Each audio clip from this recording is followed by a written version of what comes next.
Ya, puncak acara Gema Perdamaian ke-14 akan dilaksanakan di pelataran timur Monumen Perjuangan Rakyat Bali pada 8 Oktober mendatang.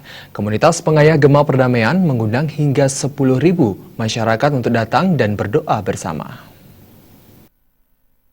Ketua Panitia Gema Perdamaian Jero Jumiwi mengatakan, meningkatnya dukungan masyarakat dari tahun ke tahun menunjukkan acara Gema Perdamaian menjadi sebuah kebutuhan bersama untuk mewujudkan suasana damai.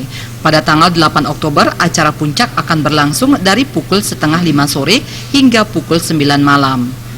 Nanti acara puncak Gema Perdamaian ke-14 tahun 2016 itu akan berlangsung tanggal 8 Oktober tahun 2016 pukul 4:30 sore. Jadi itu sudah mulai. Nanti harapan kami dalam hal ini kami juga sekaligus mengundang seluruh masyarakat, bukan hanya masyarakat Bali tetapi juga masyarakat Indonesia, masyarakat dunia, internasional untuk beramai-ramai datang.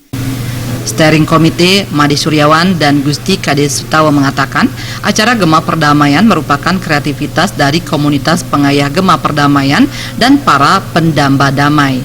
Pemilik acara Gema Perdamaian adalah semua orang yang mendambakan damai. Diharapkan Gema Perdamaian menjadi wahana kebersamaan untuk berkumpul, mendidik dan melatih diri, berdamai dengan diri sendiri dan berdamai dengan sesama dalam segala jenis perbedaan.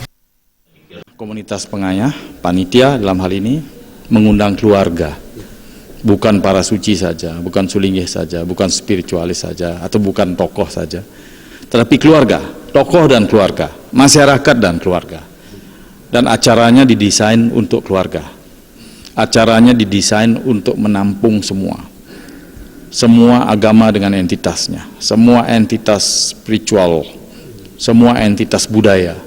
Jadi keberagaman ditonjolkan di sana. Penting kita ikuti, kita semua hadir dari komponen pariwisata. Saya kebetulan sebagai Ketua Aliansi Masyarakat Pariwisata Bali dan Pak Ramil dari IHGMA, kita menghimbau seluruh teman-teman pariwisata untuk bisa hadir, berdoa bersama. Mari kita tunjukkan kepada dunia, kepada nasional bahwa kita di Bali ini memang pulau yang damai.